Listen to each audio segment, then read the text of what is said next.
I was working as a night security guard at the Hollow Pines Hotel, a luxury resort that had seen better days. The place was half empty, with long, echoing halls and flickering chandeliers that hadn't been cleaned in years. Most of the staff left before sunset, leaving me alone from midnight to 6. The manager, Mr. Lowell, gave me one rule before my first shift. Stay out of room 217. It's under renovation. But I checked the floor plans. There was no room 217. The hallway numbers jumped from 216 straight to 218. When I asked about it, Mr. Lowell just said, "Some things are better left locked." The first few nights were uneventful. I walked the halls, flashlight in hand, listening to the hum of the old building. The air conditioning moaned through the vents like distant whispers. But on my fourth night, around 2:30 a.m., the elevator stopped on the second floor by itself. The doors opened slowly to a pitch-black hallway. Every light was off except for one, a flickering bulb halfway down the corridor, casting long shadows across the faded carpet. And there it was, a door between 216 and 218, room 217. The number plate looked newly polished. At first, I thought maybe maintenance had reopened it. But as I walked closer, the air grew heavy, colder. My radio hissed with static. "Base, this is Carter. You copy." Nothing but static in return. Something told me to turn back, but curiosity won. I turned the handle. It opened with a groan that echoed through the hallway. Inside was darkness, thick and suffocating. I swept my flashlight across the room. Everything was covered in white sheets, the furniture, the bed, even the walls. But one thing stood out. A tall, ornate mirror leaning against the far wall. The glass was flawless, yet my reflection looked slightly wrong. I took a step closer. My reflection didn't mimic me perfectly. It blinked a second too late. When I raised my hand, the reflection smiled. I froze. "What the hell?" I whispered. Then it moved. My reflection stepped forward in the glass, pressing its palm against the inside of the mirror. I stumbled back, nearly dropping my light. The sound that followed was faint but clear, like nails dragging on glass. I backed out of the room and slammed the door shut. My heart was pounding so hard it hurt. I tried my radio again, still dead. I went straight down to the lobby, but the air there was cold too, unnaturally cold. The cameras flickered one by one.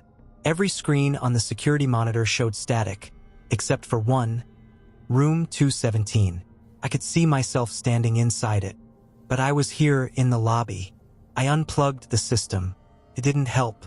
The screen stayed on, and then my reflection, or whatever it was, turned its head slowly, as if it could see me through the feed. The lights in the lobby flickered violently. Glass shattered somewhere upstairs. Then the elevator doors opened on their own. Ding. Second floor. I didn't want to go. Every instinct screamed run. But something was pulling me back to that room, like an invisible thread tugging at my chest. When I stepped out of the elevator, the entire second floor was plunged in red emergency light. The walls were smeared with handprints, not paint. The door to room 217 stood wide open. Inside, the mirror gleamed brighter than before. I could hear whispering now, overlapping voices, hundreds of them, coming from the mirror. They weren't in any language I knew, but they filled my head, drowning out my thoughts. Then something stepped out of the mirror. It looked like me. Same uniform, same face, but its eyes were completely black. It smiled that same offbeat smile I'd seen earlier. "You shouldn't have opened it," it said in my voice. Before I could move, it lunged. I fell backward, flashlight flying from my hand. Everything went black. When I woke up, it was morning. Sunlight streamed through the windows. The room looked normal again. The mirror was gone. Mr. Lowell found me sitting on the floor, trembling. "You went in, didn't you?" he said quietly. I couldn't speak. He sighed, then locked the door and pocketed the key. "We had another guard once," he said. "He looked just like you. Said the same thing. Room 217 isn't supposed to exist. Not anymore." I asked him what he meant, but he just walked away. Later that week, I quit the job. I told myself it was just exhaustion, a hallucination. But when I got home, something made me stop cold. In the corner of my living room stood a tall, covered shape. I didn't own anything that size. I pulled the cloth off and stared into the same mirror from room 217. My reflection smiled before I did.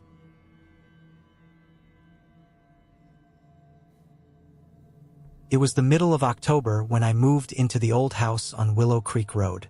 The air was heavy with the scent of rain and fallen leaves, and the fog that crept across the ground seemed to cling to everything. The landlord told me the house had been empty for years. It needed repairs, sure, but it had a charm I couldn't resist. Wide porch, vintage windows, and an attic that looked straight out of a Gothic novel. The first night was quiet, too quiet. No neighbors for at least half a mile. Just the sound of the creek running behind the property and the occasional owl. Around midnight, as I was unpacking boxes in the living room, the front door creaked open. I froze. I'd locked it earlier. "Hello," I called out. No answer. Just the low moan of wind sliding through the open doorway. I stepped closer, heart pounding, and shut it again, this time making sure to bolt it tight. I told myself it was just the old hinges and went to bed. But sometime after 3 a.m., I woke up to the sound of footsteps above me. Slow, dragging, coming from the attic. I didn't move at first. My mind tried to make sense of it, raccoons, maybe a squirrel. But when the steps stopped right above my bed and the floorboards creaked like weight shifting, I knew it wasn't an animal. The next morning, I decided to check the attic. The stairs groaned under my weight, and a cold draft hit me as I pushed open the trap door. Dust floated like ash in the sunlight. The place was mostly empty, except for an old trunk sitting in the corner. When I opened it, the smell of rot hit me. Inside were children's toys, a cracked porcelain doll, a wooden horse, and a bundle of letters tied with faded ribbon. The paper was yellowed, the handwriting elegant but strange. Each one was addressed to Clara, signed only with a single initial, E. I felt a chill as I read one aloud. "Dearest Clara, I will come for you when the moon turns red. You cannot hide from what binds us." My stomach turned. I dropped the letter back into the trunk and shut it fast. That night, I couldn't shake the feeling that someone was in the house. The wind outside howled against the shutters, and the floorboards seemed to move with footsteps I couldn't see. Around 2 a.m., the whispering began, soft, almost like a lullaby. "Clara, Clara." I bolted upright. The voice was coming from the attic. I grabbed my flashlight and crept up the stairs again. The air grew colder the higher I went. When I reached the attic, the whisper stopped. But the doll from the trunk was sitting upright in the center of the floor, facing me. It hadn't been there before. I wanted to leave right then, but the storm outside made it impossible. The rain came down like sheets of glass. I locked my bedroom door and sat in bed, trying to convince myself it was just my imagination. Then came the scratching, from inside the walls. Slow, persistent, like fingernails dragging through wood. "Clara, come back." The voice again, this time clearer, closer. I pressed my hands over my ears, but I could still hear it, echoing inside my head. By morning, the sound was gone. I packed a bag, ready to leave. But when I opened the front door, muddy footprints led from the porch into the living room. Small ones, child-sized. That's when I called the landlord. I told him something was wrong with the house. He sighed, as if he'd been expecting this. "You found the letters, didn't you?" he said quietly. He told me the story. Decades ago, a man named Edward lived there with his daughter Clara. One night, the house caught fire. Edward tried to save her, but both were lost. Only the creek behind the property kept the blaze from spreading. Locals claimed they saw Clara's ghost wandering near the water, calling for her father. I hung up before he could say more. My hands were shaking. That night, I made one last mistake.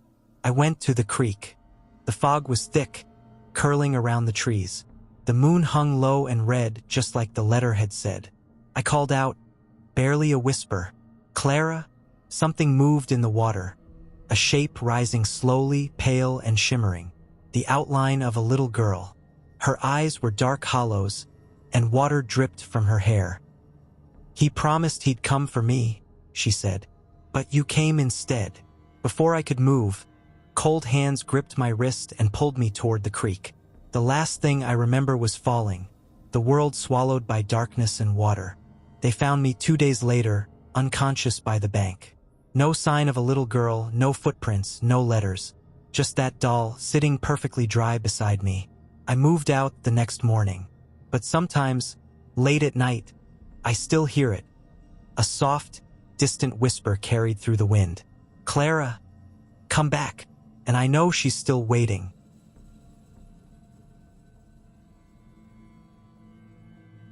It was late November when I decided to take the long way home through Arizona. I'd been driving for hours, and the highway was nothing but darkness and sand stretching forever. My GPS had died hours earlier, and I hadn't seen another car since sunset. By midnight, fatigue hit me like a wave. That's when I saw the sign. Desert View Motel Vacancy. The neon lights flickered weakly, half the letters dead. I pulled into the cracked parking lot, relieved to see a single structure standing under the pale glow of the moon. Inside, the lobby smelled of dust and old smoke. A woman at the counter, pale, hair pinned tightly, didn't look up when I entered. "One night," I said, sliding a 50 onto the counter. Without a word, she handed me a brass key with the number 9 etched on it. "End of the hall," she muttered. "Don't leave your door open." Her tone was flat, almost mechanical. I thought she was just tired. Room 9 was at the far end of the hallway. The walls were stained, the carpet worn, and the overhead light buzzed like an angry insect. But the bed looked decent, and that was all I cared about. I dropped my bag and collapsed face first into the mattress. Sleep came fast. Woke up at exactly 3:11 a.m. The room was ice cold. My breath came out in pale mist. I checked the thermostat, broken. Then I heard it. The sound of a child laughing in the hallway. High-pitched, echoing. I sat up, heart hammering. "Hello?" No answer. Just a faint shuffle of footsteps moving past my door. I opened it cautiously. The hallway was dark. The overhead lights flickered, and at the far end, I saw a shadow, small, childlike, turning the corner. I followed. My bare feet made no sound on the threadbare carpet. When I reached the corner, the figure was gone. But there was another door there, unmarked, painted a deep maroon. Shouldn't have been there. I'd walked that hallway earlier. There had only been 9 rooms. My fingers trembled as I turned the handle. The door opened easily. Inside was room 10. The air inside was freezing. A single light bulb swung from the ceiling, casting harsh shadows. The room was nearly identical to mine, except for one thing. A child's drawing taped to the wall. Crayon figures. A stick man and a small girl, standing in front of a motel, beneath a red sun. The caption read, "Daddy won't leave again." My heart froze. I stepped closer, noticing something. Dark stains on the carpet beneath the drawing. Dried. Rustcolored. Blood. That's when I heard the door slam behind me. The bulb flickered violently. And then, a small voice whispered right beside my ear. "You're not my daddy." I spun around, flashlight shaking. No one there. The room was empty, but the air felt heavy, like something unseen was pressing against my chest. I stumbled back into the hall and ran to the lobby. But when I got there, the front desk was empty. The bell didn't ring when I hit it. The woman was gone. Even the clock behind the counter had stopped, frozen at 3:11. I looked outside. My car was still there. I grabbed my bag and bolted for the exit, only to find the front door locked tight. It wouldn't budge, no matter how hard I pulled. Then I heard it again. That laugh, coming from behind the counter. I leaned over the counter. There was a small trapdoor beneath it, open, leading to darkness below. Cold air flowed out, smelling like damp soil. I should have run. I should have ignored it. But some part of me, curiosity or madness, made me kneel and peer inside. A child's face stared back, eyes black as pitch, a wide, unnatural grin stretching too far. She whispered, "Room 10 is waiting," and then she pulled me down. When I came to, I was lying on the ground outside, morning light creeping across the parking lot. My car was covered in sand and dust like it had been sitting there for weeks. The motel looked different.